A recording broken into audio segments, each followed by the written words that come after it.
আমাদের সব চাইতে পৃথিবীর বুকে সর্বপ্রথম আল্লাহকে ভালোবাসতে হবে। আল্লাহ আমাদের নবী মুহাম্মদ রাসূলুল্লাহ সাল্লাল্লাহু আলাইহি ওয়াসাল্লামকে ভালোবাসতে হবে। কারণ সব নবী রাসূলরা আমাদের নবীকে মহব্বত করেছেন কি করে নাই? সব সাহাবায়ে কেরাম আল্লাহর রাসূলকে মহব্বত করেছেন কি করে নাই? শুধু তাই নয়, সাহাবায়ে কেরাম রাদিয়াল্লাহু তাআলা আনহু তারাও বিশ্ব নবীকে সম্মান দেখিয়েছেন, অনুকরণ করিয়েছেন এবং সাহাবায়ে কেরামের যে সন্তানাদি হয়েছে তারাও আমার নবীকে অনুসরণ করেছেন। নবীর একজন সাহাবী ছিলেন হযরতে তালহা। নাম শুনছেন? হযরতে তালহা রাদিয়াল্লাহু তাআলা আনহু, তার নাম শুনছেন না? একটা মহিমা নাম, চমৎকার একটা নাম। যদি কারো নাতি অথবা সন্তান আদি হয় তাহলে হুজুরদের কাছে বলি, হুজুর আমার আগামী সপ্তাহে অথবা আগামী মাসে আমার সন্তান নাতি আসতেছে, তার জন্য একটা নাম সিলেক্ট করে দেন। ওই সন্তানদের নাম রাখবেন সাহাবায়ে কেরামদের নামের সাথে নাম মিলিয়ে। যেমন হযরতে বারা রাদিয়াল্লাহু তাআলা আনহু, তার সন্তানের নাম ছিল হযরতে তালহা রাদিয়াল্লাহু তাআলা আনহু। তিনি একজন সাহাবী ছিলেন। কেমন সাহাবী ছিল হযরতে তালহা? তার বয়স যখন 7 থেকে 8 বছর, বয়স হলো 7 থেকে 8 বছর। হযরতে তালহা রাদিয়াল্লাহু তাআলা আনহু, তার বয়স যখন 7 থেকে 8 বছর, এমন সময় তার কথা বলতে পারে নবীজির দরবারে আসলেন। আর যখন নবীর দরবারে আসার পরে তার সন্তানটাকে দূরে রাখিয়া হযরতে বারা রাদিয়াল্লাহু তাআলা নবীর সাথে কথা বলেন, চোখে বলেন। হযরতে বারা রাদিয়াল্লাহু তাআলা তিনি যখন বিশ্ব নবীর সাথে কথা বলেছিলেন, দীর্ঘ সময় ধরে যখন হযরতে বারা রাদিয়াল্লাহু তাআলা আল্লাহর নবীর সাথে কথা বললেন, কথা যখন শেষ করার পরে আল্লাহর নবী কাছ থেকে যখন হযরতে বারা রাদিয়াল্লাহু তাআলা সামনে নিয়ে চলে যাবেন, এমন সময় হযরতে বারা রাদিয়াল্লাহু তাআলা তার সন্তানের হাতটা করে ধরলেন।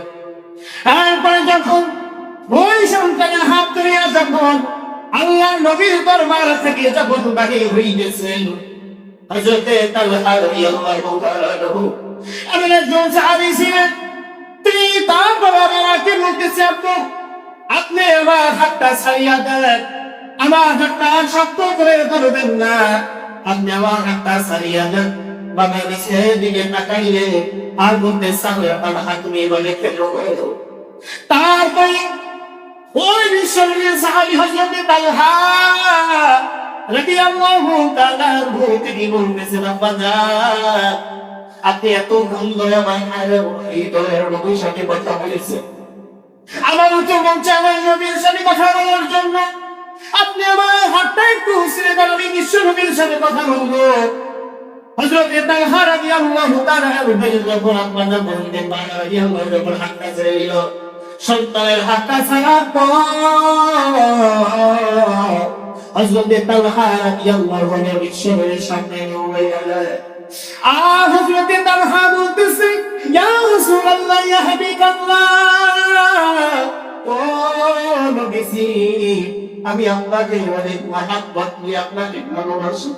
নবী আপনি মনে করেছেন যে আমার আব্বাই বলে হয় আপনাকে ভালোবাসে, শুধু তাই নয়, ও নবী আমি আমার জীবনের চাইতে নবী আপনাকে বেশি মহব্বত করি। আল্লাহ নবী জনাবে মুহাম্মদুর রাসূলুল্লাহ সাল্লাল্লাহু আলাইহি ওয়াসাল্লাম ওই ছোট্ট সাহাবী হযরতে তালহাকে বলতেছে, তালহা তুমি আমাকে কতটা মহব্বত করো? হযরতে তালহা বলতেছে, ইয়া রাসূলুল্লাহ ইয়া হাবিবাল্লাহ আমার নিজের জীবনের চাইতে আমি আপনাকে বেশি মহব্বত করে ভালোবাসি। ইয়া রাসূলুল্লাহ ইয়া হাবিবাল্লাহ শুধু তাই নয়, আমার যে জন্মদাতা মা রয়েছে, বাবা রয়েছে, এবং ওই মা বাবার চাইতে আমি আপনাকে বেশি মহব্বত করি।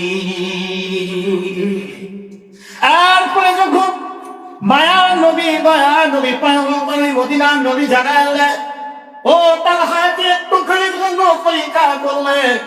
আল্লাহ নবী বলতেছেন, তালহা আমার সামনে যে একটা ধারালো তরবারি দেখতেছ, দরদরে সাজালে তরবারিটা তোমার হাতে নাও, হাতে নেওয়ার পরে তোমার বাবা কত বাবার মাথাটা কত করিয়া তুমি আমার সামনে নিয়ে হাজির হও। বলতেছে তালহা, তুমি আমাকে কতটা মোহাব্বত করো, দেখি আজকে প্রমাণ হয়ে যায়। আমার সাথে যে ধারালো তরবারি আছে, এই তরবারি নিয়ে যাও তোমার বাবাকে সবিহ করে, তারপরে তোমার বাবার মাথাটা আমার সামনে নিয়ে আসো। বলেন না সুবহানাল্লাহ। হযরত তালহা যখন আমার নবীর আদেশ হওয়ার পর ধারালো তরবারি যখন হাতে দিলেন বাজার নিয়ে আবার ওই ধারালো তরবারি নিয়ে যখন তার বাবাকে তার বাবাকে কোথায় পাওয়া যায় তাদের করে কথাটা বিশ্ব নবীর সামনে নিয়ে আসবে। হযরতে তালহা নবীর সাহাবী যখন ধারালো তরবারি নিয়ে যখন তার সামনে নিয়ে দৌড় দিল, এমন সময় আল্লাহ নবী বলতেছে, আবু বকর তাড়াতাড়ি আমার ওই ছোট সাহাবী তালহাকে থামাও। আজকের পরে যদি আবার তালহাকে তুমি না থামাও, তাহলে সত্যি করে কিন্তু তার বাবার কলমা কাটিয়ে কিন্তু আমার সামনে হাজির করে দিবে। আল্লাহ নবী ডাক দিলেন, তালহা সামনের দিকে পা বাড়াইও না, পা বাড়াইও না, তাড়াতাড়ি আমার সামনে চলে আসো। আমি ইমানকে তোমায় একটু পরীক্ষা নিয়েছিলাম। এমন সময় ছোট্ট সাহাবী 7 থেকে 12 বছর বয়স যখন হযরত তালহা, এমন সময় হযরত তালহা বলতেছে, ইয়া রাসূলুল্লাহ, ইয়া হাবিবাল্লাহ, আপনি যদি আমাকে নিষেধ না করতেন, অল্প সময়ের ভিতরে আমার বাবার মাথা কাটিয়ে ধরে আপনার সামনে আমি হাজির করে দিতাম। সুবহানাল্লাহ বিহামদিহি সুবহানাল্লাহ আযীম।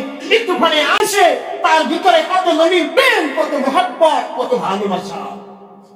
এরপরে যখন ওই ছোট সাহাবী হযরত তালহার সামনে গিয়ে বললেন, ইয়া রাসূলুল্লাহ, ইয়া হাবিবাল্লাহ, আপনি আমার আব্বাকে অনেক সওয়াব দিয়েছেন, কিন্তু আল্লাহর নবী আমাকে শেষবারের জন্য একটা সওয়াব শিখাইয়া দেন। আর আজকের এই রাতে যদি আমার মৃত্যু হয়, কাল কিয়ামতের ময়দানে যখন আমি আল্লাহর সামনে আল্লাহর নামটা উচ্চারণ করতে পারি যে আমার নবী এই সবকটা আমল করেছে, যেই আমলের কারণে আমার নাজাতের ফয়সালা হয়ে যায়। এমন সময় যখন আল্লাহ নবী জনাবে মুহাম্মদুর রাসূলুল্লাহ সাল্লাল্লাহু আলাইহি ওয়াসাল্লামের কাছ থেকে যখন ওই ছোট্ট সাহাবী হযরত তালহা রাদিয়াল্লাহু তাআলা তিনি যখন নবীজির দরবার থেকে রওনা হয়ে গেল, আল্লাহ পাক রব্বুল আলামিনের পুত্র বুঝাবো না ছোট্ট সাহাবী হযরত তালহা মায়া নবীর দরবার থেকে যখন চলে গেল, আল্লাহর নবীর সামনে থেকে যখন ওই ছোট্ট আশাব যখন হযরত তালহা যখন বাড়িতে চলে যায়, এমন সময় আমার মাওলার কুদরতের ভিতরে হযরত তালহা রাদিয়াল্লাহু তাআলা আনহু ওই রাতে ভগবান করে এত জ্বর এসেছিল, প্রচন্ড জ্বর এসে গেল হযরত তালহার সমস্ত শরীরে এত পরিমাণে জ্বর অসুস্থ হয়ে পড়লেন।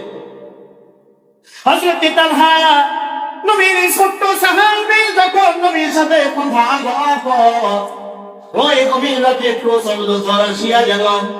জ্বরে এমন সাহাবী হযরত তালহা থরথর শুরু করে দিল। আর তার বাবা ইশারা বুঝে আমার মাথাটা পুকুরের ভিতরে যখন হযরত বারা রাদিয়াল্লাহু তাআলা আনহু সন্তান হযরত তালহার মাথাটা যখন তার বুকের সাথে লাগাইল, দেখতেছেন এত প্রচন্ড জ্বর আসতেছে, সন্তান শুধু কর্কর করিয়া কাঁদতেছে। আর ওই ছোট্ট সাহাবী হযরত তালহা তার আব্বাকে বলতেছে, আব্বা যান, আমার সময় মনে হয় ঘুমাইয়া আছে, এই জমিনে মনে হয় আর আকার কোনো সুযোগ নাই। আব্বা জান আপনাকে বলতে চাই, আমার মৃত্যুটা যদি কালকে দিনের বেলায় হয়, তাহলে আমার ওই যে নবী আখিরি জামানার পয়গম্বর নবীজি মুহাম্মদুর রাসূলুল্লাহ সাল্লাল্লাহু আলাইহি ওয়াসাল্লামকে কবর দিবেন। আর বাবা আমি যদি রাত্র বেলা মারা যাই, তাহলে আমার নবীকে আপনি জানাইবেন না। কারণ আব্বা জান, আমার মৃত্যুর খবর যদি আমার নবী জানতে পারে, এক সেকেন্ড আমার নবী বিছানায় থাকবে না, দৌড়াইয়া আমি তালহার কাছে চলে আসবে। আর ওই রাত্রবেলা নবী আমাকে অসুস্থতা দেখার জন্য চলে আসে। এমন সময় নবীর কত শত্রু রয়েছে, কত বেঈমানেরা রয়েছে, ওই গভীর রাত্রে আমার নবীকে কাফের বেঈমানেরাও ওই গভীরের অন্ধকারের রাতের ভিতরে আমার নবীকে তারা বিদায় করে নিতে পারে। যার কারণে আমার নবীকে জানাইবেন না, আমার নবী মনে করো বিন্দু পরিমাণ কষ্ট না। তালহা বলতেছে আব্বা যদি মারাই যায় রাত্রবেলা, আর আমার নবী যদি কোনো বাইরে জানে, তাহলে নবী কিন্তু আর বিছানায় থাকবে না। আর যখনই তার ঘর ছেড়ে আমার কাছে চলে আসবে, ওই সুযোগে কাফের বেঈমানেরা আমার নবীকে হত্যা করে ফেলতে পারে। যার কারণে আমার নবীকে জানাইবে না। হযরত তালহা রাদিয়াল্লাহু তাআলা যখন ওই গভীর রাত্র, ছোট্ট সাহাবী 7 থেকে 8 বছর তালহার বয়স, এমন সময় এত প্রচন্ড জ্বর আসলো, কাঁপতেছে শুধু কাঁপে। আর ওই কাঁপার ভিতরে হযরত তালহা রাদিয়াল্লাহু তাআলা দুনিয়া থেকে বিদায় নেন। হযরত তালহা যখন 2 থেকে 3 দিন পর, তার মৃত্যুর পর যখন 2 থেকে 3 দিন হয়ে গেল, এমন সময় তার আব্বা হযরত বারা রাদিয়াল্লাহু তাআলা তিনি আবার নবীর দরবারে চলে আসলেন। এমন সময় আল্লাহ নবী ডাকলেন, বারা আমার একটা ছোট আশিক ছিল, যিনি সব সময় আমার প্রেমিক ছিল, আমার পাগল ছিল। আমার ছোট একটা সাহাবী আছে, যার নাম হযরত তালহা। ওই তালহার মুসল, ওই তালহার গুলাম যখন এই কথা শুনতেছে, হযরত তালহা রাদিয়াল্লাহু তাআলা আনহু তিনি চোখের পানি ঝরায়া চোখের পানি মুছতেছে। হযরত বারা রাদিয়াল্লাহু তাআলা তিনি যখন চোখের পানি মুছতেছে আর কান্না করতেছে, আল্লাহর নবী জিজ্ঞেস করতেছে, বারা তোমার চোখের কিনারায় কেন পানি দেখা যায়? আমার সাহাবীরা কোনো কিছু হইছে নাকি? বলতেছি, ইয়া রাসূলুল্লাহ, ইয়া হাবিবাল্লাহ, সেই সন্তান হযরত তালহা আপনার যে আশিক ছিল, ওই তালহা এই ছবি আনবেছে না। এমন সময় আল্লাহর নবী বিদায় গেলেন, বলতেছে, বারা আমার তালহা হযরতে আমার যে সাহাবী ছিল হযরত তালহা, ও কিভাবে দুনিয়া থেকে বিদায় নিয়েছে, তুমি কেন আমাকে জানাইলা না? বলতেছি, আমরা ইয়া রাসূলুল্লাহ, ইয়া হাবিবাল্লাহ, আপনার দরবার থেকে যখন একটা শপথ নিয়ে গিয়েছিল সেদিনের জন্য, সন্তানের শরীরে এত পরিমাণ প্রচন্ড জ্বর এসে গেছে, শুধু দেখছি থরথর করে আমার সন্তানটা কাঁপাকাঁপি শুরু করে দিয়েছিল। আর আমার বাবার এই কানটাকে টানলে ওর মুখের সামনে বিনাইয়া বলতেছে, আব্বা জান, আমি যদি রাতের বেলায় মারা যাই, তাহলে আমার নবীকে আপনি জানাইবেন না। কারণ আমার নবী আমার মৃত্যুর কথা শুনিয়ে সহ্য করতে পারবে না। নবী যখন আমার মৃত্যু, আমার লাশ দেখার জন্য তিনি যখন বাড়ি থেকে বেরিয়ে আসবেন, এমন সময় কাফের বেঈমানেরা পথে ভিতরে আমার নবীকে বিদায় করে দিতে পারবে, বিদায় করে দিতে। এই কথা বলার পর পয়গম্বর আমার সন্তান চোখটা বন্ধ হয়ে গেল। এমন সময় আখিরি জামানার পয়গম্বর নবীজি মুহাম্মদুর রাসূলুল্লাহ সাল্লাল্লাহু আলাইহি ওয়াসাল্লাম বলতেছে, অনেক কষ্ট হইতেছে, আমার সাহাবী হযরত তালহা দুনিয়া থেকে বিদায় নিবে, তার জানাজার নামাজে আমি নবীকে হাজির হইতে পারলাম না। তাই ভাইগণ আমার, বন্ধুগণ আমার, ছোট্ট সন্তান, ছোট সাহাবী ছিল হযরত তালহা। তার মনের ভিতরে কত আবেগ ছিল, কত ভালোবাসা ছিল, নবীর কত প্রেম ছিল। আজকের নবীর এই প্রেম ভালোবাসা আমাদের ভিতরে আছে নাকি? আছে নাকি বলেন? সেই পরিমাণ নবী কিন্তু মহব্বত ভালোবাসা আমাদের ভিতরে নাই। আর কাল কিয়ামতের ময়দানে ওই নবী যতক্ষণ পর্যন্ত আপনাকে আমাকে সুপারিশ না করবেন, ততক্ষণ পর্যন্ত আল্লাহ পাকের একটা বান্দা বান্দি আল্লাহর জান্নাতে যেতে পারবে না, ঠিক কি না? তাই ভাইগণ আমার, বন্ধুগণ আমার, এই নবীর ছোট্ট একটা সাহাবী হযরতের জন্ম হয়েছিল হযরতের তালহা। তিনি রাসূলের জন্য এত পাগল ছিল, যার কারণে বাবাকেও দুনিয়া থেকে বিদায় করেও দিবে। এমন সময় আল্লাহর নবী বলতেছে, ও আমার সাহাবী তালহা, যারা আমার আদর্শ পেয়েছে, আমার আদর্শের ভিতরে এই আদর্শ কখনো নাই যে সন্তান মা বাবার সাথে বেয়াদবি করবে। যারা আমার আদর্শ পেয়েছে, ওই সন্তান বই আজকের মা বাবাকে সম্মান করেছে। দিন দিয়া নবী বলেছে, আমার নবীর যে আদর্শ, এই আদর্শের ভিতরে যে মা বাবাকে কতল করবে, সন্তান দুনিয়া থেকে বিদায় করে দিবে, এটা তো আমার আদর্শের ভিতরে নয়। আমার আদর্শ হচ্ছে যে সন্তান পরিপূর্ণভাবে আমার আদর্শের ভিতরে ঢুকে গেছে, ওই সন্তানকে মা বাবা খেদমত করেছে, খেদমত করবে, মা বাবাকে সম্মান করবে, মা বাবাকে সম্মান করে কথা বলবে।